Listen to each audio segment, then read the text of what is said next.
Warmly welcome to my YouTube channel. ये पिछली video का पार्ट 2 है। पिछली वीडियो में हमने प्रकृतिवाद क्या है, उसकी अर्थ, परिभाषा, शैक्षिक विशेषता आदि के बारे में जाना। इस वीडियो में हम प्रकृतिवाद के सिद्धांत, पाठ्यक्रम, शिक्षण विद्या आदि के बारे में बात करेंगे। प्रकृतिवाद के सिद्धांत। प्रकृतिवाद के अनुसार विश्व एक प्राकृतिक रचना है। इसमें कर्ता और कारण दोनों ही प्रकृति है। प्राकृतिक पदार्थ मिलकर इस सृष्टि का निर्माण करते हैं और विघटित होकर इसका नाश करते हैं। प्रकृतिवादी क्या मानते हैं कि संपूर्ण जगत की उत्पत्ति एक पदार्थ से हुई है। प्रकृतिवादियों के अनुसार संपूर्ण वस्तु प्रकृति के द्वारा पदार्थ से मिलकर ही उत्पन्न होती है तथा विघटित होकर उसका नाश प्रकृति में ही हो जाता है।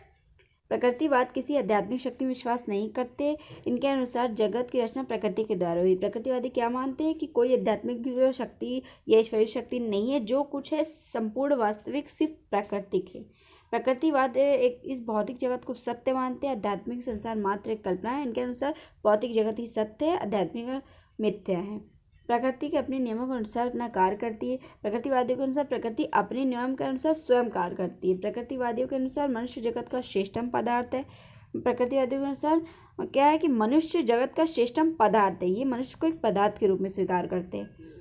प्रकृतिवादियों के अनुसार मानव जीवन का उद्देश्य सुखपूर्वक जीवन जीना है। इसके लिए वह जीवन में संघर्ष करता है। प्रकृतिवादी क्या मानते हैं कि मनुष्य का कार्य इस जगत में केवल सुखपूर्वक जीवन जीना, इसके लिए उसे निरंतर संघर्ष करना पड़ता है। इसी कारण प्रकृतिवादियों ने अपने प्रकृतिवाद की तुलना डार्विन के विकास सिद्धांत से की है।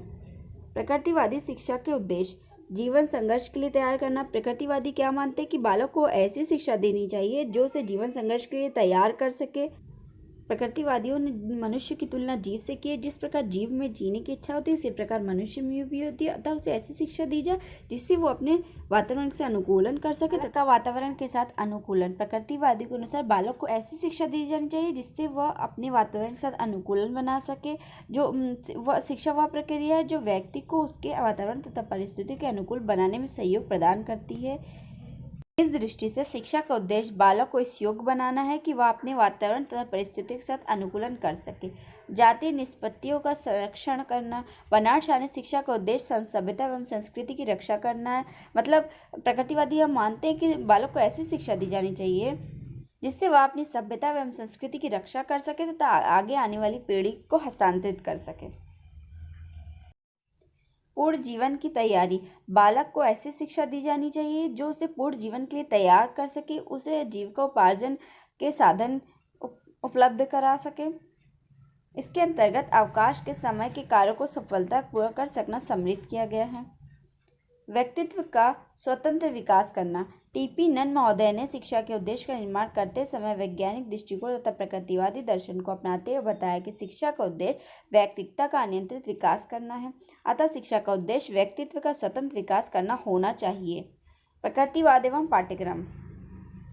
प्रकृतिवादियों ने बालक को पाठ्यक्रम का आधार माना और ऐसे पाठ्यक्रम पर बल दिया जो उनकी नैसर्गिक रुचि, योग्यता, आवश्यकता और क्षमता के अनुसार हो।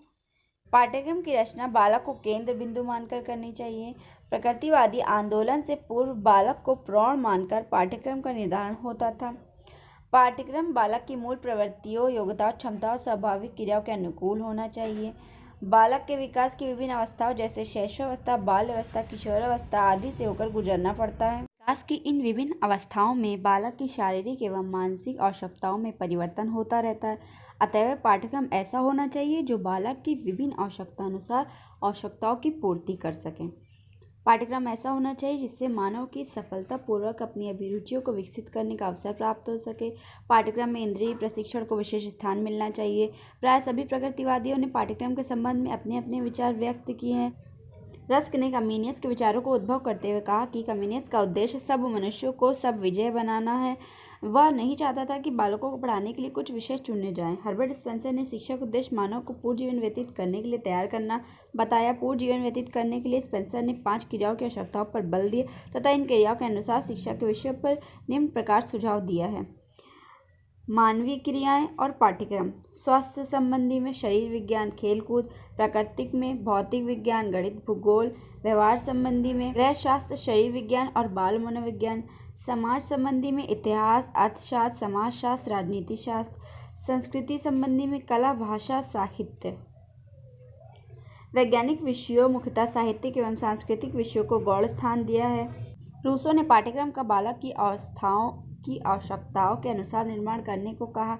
उनके अनुसार शैशवावस्था में बालक के शारीरिक विकास पर ध्यान दिया जाना चाहिए और तथा इसके लिए पाठ्यक्रम में खेलकूद को महत्व दिया जाना चाहिए। बाल्यावस्था में बालक की ज्ञानेंद्रियों का विकास करने पर बल दिया जाना चाहिए और इसके लिए पाठ्यक्रम में खेलकूद, गिनना, नापना, तैरना, दौड़ना, निरीक्षण करना, संगीत, नृत्य आदि को स्थान दिया गया। प्रकृतिवाद और शिक्षण विधियाँ। शिक्षण विधियों के क्षेत्र में प्रकृतिवाद ने महत्वपूर्ण योगदान दिया। प्रकृतिवाद पुस्तकीय शिक्षा एवं सामूहिक शिक्षा का विरोध करता है। प्रकृतिवाद उन प्राचीन शिक्षण विधियों को भी विरोध करता है जिनमें बालक को उसकी प्रकृति के अनुकूल स्वानुभाव, स्वक्रिया एवं खेल के माध्यम से शिक्षा प्रदान की जाए। इस प्रकार प्रकृतिवाद में जिन शिक्षण विधियों को जन्म दिया उनका आधार है करके सीखना, अनुभव द्वारा सीखना, खेल द्वारा सीखना। रूसो के अनुसार अपने छात्रों को मौखिक पाठ मत पढ़ाओ, उसे अनुभव से सीखने दो। जब भी संभव हो आप कार्य द्वारा पढ़ाएं और शब्दों का सहारा तभी ले जब कार्य करना संभव ना हो। प्रकृतिवादी इस बात पर जोर देते हैं बालक की शिक्षा व्याख्यानों द्वारा नहीं होनी चाहिए, अपितु जिस वस्तु और विषय का बालक को ज्ञान कराया जा रहा है उसके संपर्क में बालक को लाकर शिक्षा देनी चाहिए। प्रकृतिवादी क्या कहते हैं कि लेक्चर नहीं देना चाहिए, बल्कि जिस चीज़ के बारे में बात की जा रही है वो बालक के समक्ष रख देनी चाहिए। वस्तु के प्रत्यक्ष होने के कारण बालक करके सीखेगा, जिससे उसके ज्ञान में अधिक वृद्धि होगी। इस प्रकार सीखने में बालक रुचि लेगा, जिसके फलस्वरूप वह कुछ भी सीखेगा वह बहुत अच्छी तरह सीखेगा। इस प्रकार का सीखना उसकी प्रवृत्ति के अनुकूल भी होगा। जिसे स्ट्रॉस ने लिखा है कि प्रकृतिवादी शिक्षक अपनी व्याख्याओं की अपेक्षा बालक के शैक्षिक अनुभव को अधिक महत्वपूर्ण मानते हैं। प्रकृतिवाद ने शिक्षण में अनेक शिक्षण विधियों का योगदान दिया। इन शिक्षण विधियों में हीरोस्टिक विधि, डाल्टन विधि, प्रत्यक्ष विधि, निरीक्षण विधि, खेल विधि आदि प्रमुख है। प्रकृतिवाद एवं अनुशासन। प्रकृतिवादी स्वतंत्रता के पक्षपाती, अतः वे अनुशासन के लिए बाह्य हस्तक्षेप का विरोध करते हैं और शारीरिक दंड व्यवस्था को अन्यायपूर्ण मानते हैं। प्रकृतिवादियों के अनुसार स्वतंत्र वातावरण में ही बालकों का स्वाभाविक विकास हो सकता है। उनके अनुसार प्राकृतिक परिणामों द्वारा अनुशासन स्थापित करना चाहिए। प्रकृतिवादी दंडात्मक दंड वाले अनुशासन का विरोध करते हैं। वे कहते हैं कि बालक को स्वतंत्र छोड़ देना चाहिए, अगर कुछ गलत करेंगे तो प्रकृति उन्हें स्वयं दंडित करेगी।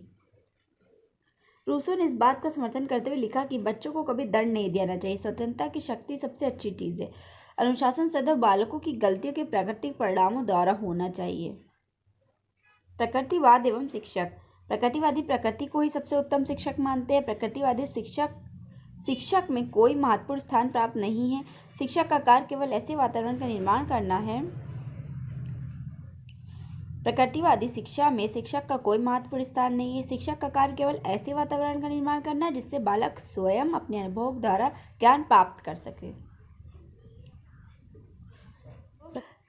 प्रकृति को ही शिक्षक और सर्वोत्तम प्राकृतिक वातावरण को ही सर्वोत्तम विद्यालय मानते हैं। प्रकृतिवादियों के अनुसार बालक के लिए शिक्षक का कार्य प्रकृति करती है। प्रकृति में रहकर बालक को स्वतंत्र विकास का अवसर देना चाहिए। बालक स्वयं अनुभव से सीखता है। शिक्षक को बालक के स्वाभाविक विकास के लिए सहायक होना चाहिए। उसे सिर्फ बालक को ज्ञान देने वाला व्यक्ति होना चाहिए। बालक। प्रकृतिवाद बालक में जन्मजात अच्छाई श्रेष्ठता के दर्शन करता है तथा उसी का विकास करना चाहता है। बालक में बुराई समाज से आती, क्योंकि यह समाज अपनी रूढ़ियों, परंपरा एवं अंधविश्वासों को भावी पीढ़ी को प्रदान करता है। इससे बालक का स्वाभाविक विकास नहीं हो पाता। संपूर्ण शिक्षा जीवन की तैयारी बन जाती तथा बालक का वर्तमान जीवन उपेक्षित कर दिया जाता है। प्रकृतिवादी बालक को इस स्थिति से बचाना चाहते हैं। प्रकृतिवादी क्या कहते हैं कि बालक जन्म से अच्छा होता है, अपितु उसमें बुराइयां समाज से आती, क्योंकि समाज में ऐसी रूढ़िवादी परंपरा, अंधविश्वास है जिसे हस्तांतरित किया जाता है एक पीढ़ी से दूसरी पीढ़ी में, जिससे उसका स्वाभाविक विकास नहीं हो पाता है। संपूर्ण शिक्षा जीवन की तैयारी मात्र बन जाती है। प्रकृतिवाद एवं विद्यालय। प्रकृतिवादियों के अनुसार विद्यालय कठोर बंधनों वाली संस्था न होकर स्वतंत्र वातावरण प्रदान करने वाली संस्था होनी चाहिए तथा प्रकृति ही वास्तविक शिक्षालय है।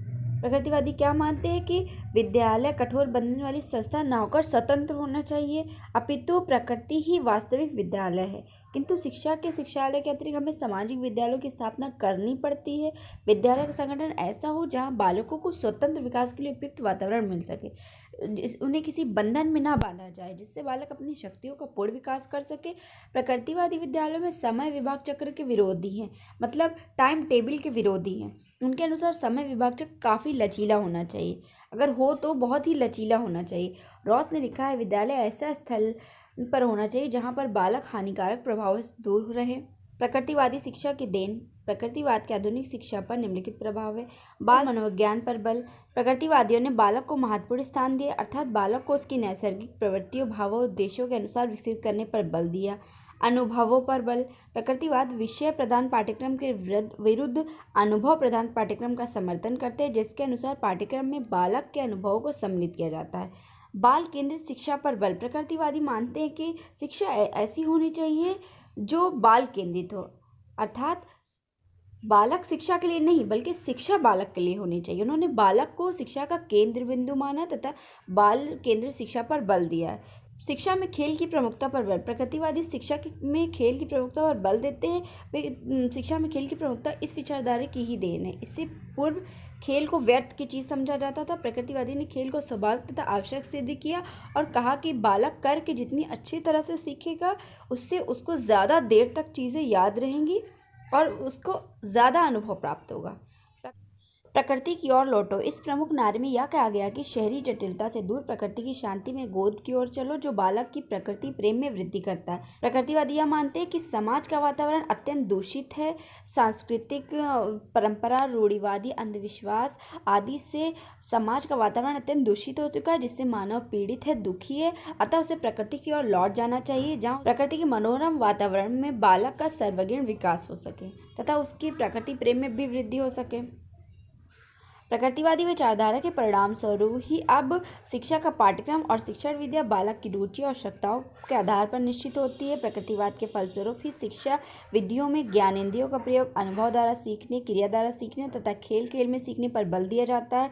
प्रकृतिवाद ने शिक्षा के क्षेत्र में अपना जो अच्छा बुरा प्रभाव डाला, उसके अवलोकन के बाद हम इस निष्कर्ष पर पहुंचते हैं कि अनेक दोषों के होते हुए भी प्रकृतिवाद ने शिक्षा के क्षेत्र में अनेक महत्वपूर्ण क्रांतिकारी परिवर्तन किए, जिन कारण शिक्षा जगत सदैव प्रकृतिवाद का आभारी रहेगा। R.B. लाल के शब्दों में, दर्शन के रूप में हम प्रकृतिवाद से भले ही ना हो पर उसके द्वारा निर्मित प्रशिक्षण की विधियों के लिए हम उसके चिर ऋणी रहेंगे।